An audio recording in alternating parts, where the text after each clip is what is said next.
kita lihat lah, judi start kampanye kan dimulai 8 November, belum sekarang. Nah, ada kemudian masih dirumuskan kampanye di luar jadwal itu apa?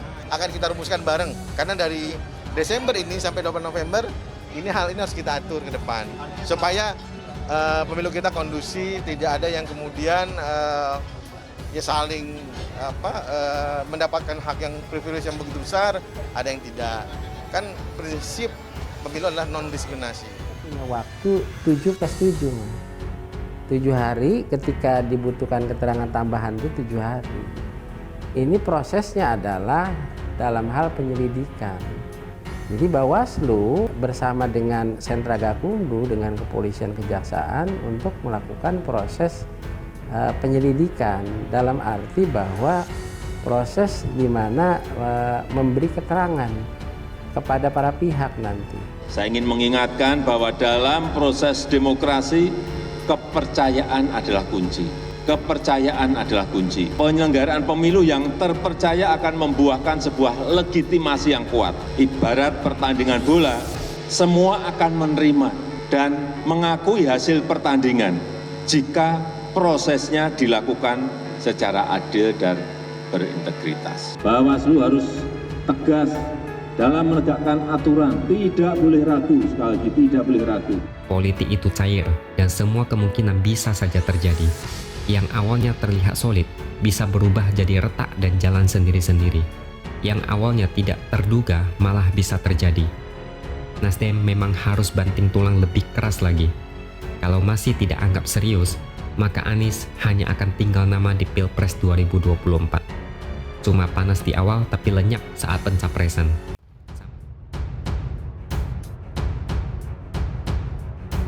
Bawaslu sebut Anies tak etis. Demokrat tegur pejabat yang pasang baliho ingin nyapres. Koordinator juru bicara Partai Demokrat Herzaki Mahendra Putra meminta Badan Pengawas Pemilu untuk menegur pejabat yang melakukan kampanye terselubung dengan memasang wajah di mana-mana.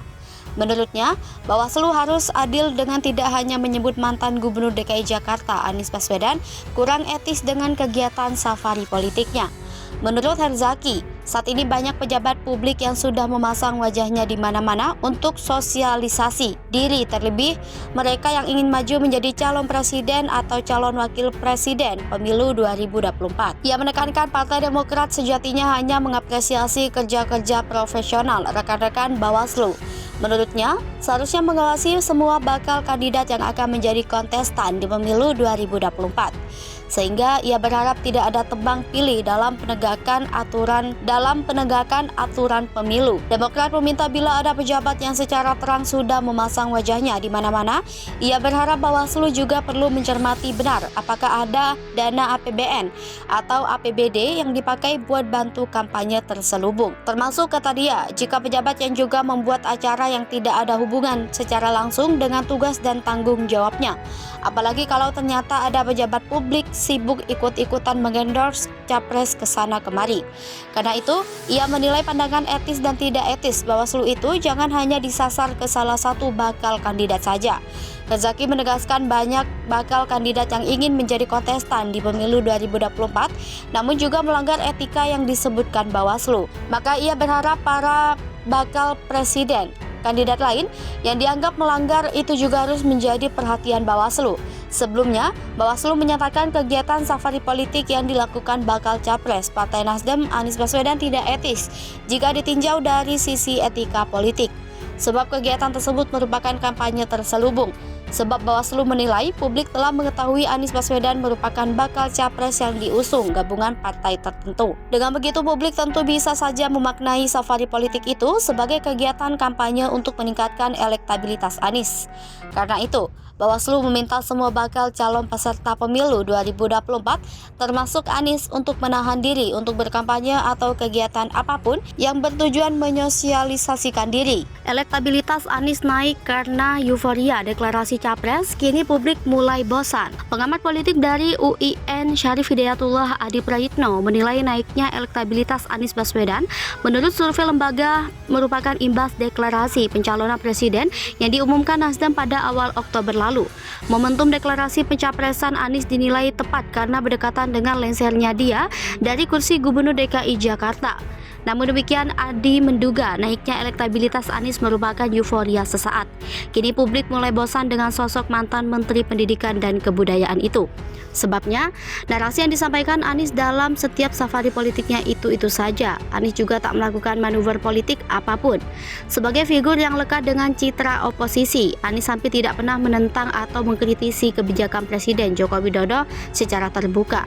Padahal, basis massa Anies datang dari kalangan yang kontra terhadap Jokowi. Sebaliknya, sebagai partai yang mendeklarasikan dukungan buat Anies, Nasdem justru menyebut bahwa capres mereka bakal melanjutkan program-program Jokowi. Tak sejalan dengan gembar-gembor Nasdem yang mengklaim partainya bersama Demokrat dan Partai Keadilan Sejahtera bakal membentuk koalisi perubahan. Memang, kata Adi, elektabilitas Anies kini melesat tinggi, bahkan melampaui Ketua Umum Partai Gerindra Prabowo Subianto. Namun tak seperti Anies yang sudah giat roadshow, Prabowo dan kandidat capres lainnya sama sekali belum melakukan safari politik. Jika mesin politik kandidat capres lain mulai dipanaskan dan kerja-kerja politik sudah dijalankan, Adi yakin elektabilitas figur-figur capres-capres lainnya juga bakal melonjak. Melihat situasi ini, Adi menyebut deklarasi pencapresan saja tidak cukup. Bersamaan dengan itu, Parpol harus giat melakukan kerja-kerja politik untuk mendongkrak tingkat elektoral kandidat capres masing-masing. Sebagaimana diketahui, elektabilitas Anies Baswedan melesat di urutan kedua. Menurut survei sejumlah lembaga, mantan Gubernur DKI Jakarta itu menggeser posisi Prabowo Subianto di urutan ketiga. Adapun Anies dideklarasikan sebagai capres Partai Nasdem pada Oktober lalu. 2 bulan sebelumnya Prabowo mengumumkan kesiapannya maju sebagai capres Partai Gerindra. Selain dua nama itu, sosok politisi PDI Perjuangan yang juga Gubernur Jawa Tengah Ganjar Pranowo juga digadang-gadang menjadi capres. Malahan nama Ganjar unggul dalam berbagai survei elektabilitas capres melampaui Anies dan Prabowo. Namun demikian, sejauh ini belum ada satupun nama yang ditetapkan sebagai capres peserta pemilu 2024.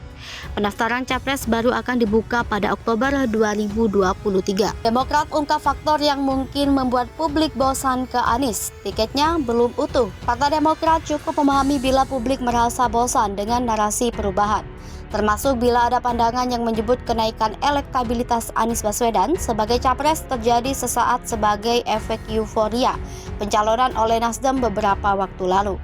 Menurut Deputi Badan Pemenangan Pemilu Partai Demokrat Kamhar Lakumani, kedua hal itu mahfum terjadi lantaran narasi yang saat ini disampaikan Anies masih terbatas.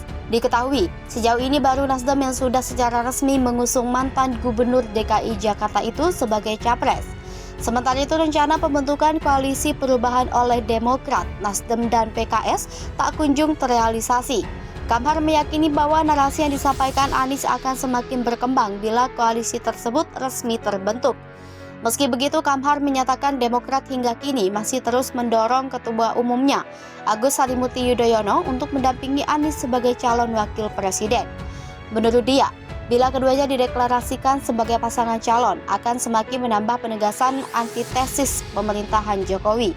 Sebelumnya diberitakan, pengamat politik dari UIN Syarif Hidayatullah Adi Praitno menilai naiknya elektabilitas Anies Baswedan menurut survei berbagai lembaga merupakan imbas deklarasi pencalonan presiden yang diumumkan Nasdem pada awal Oktober lalu.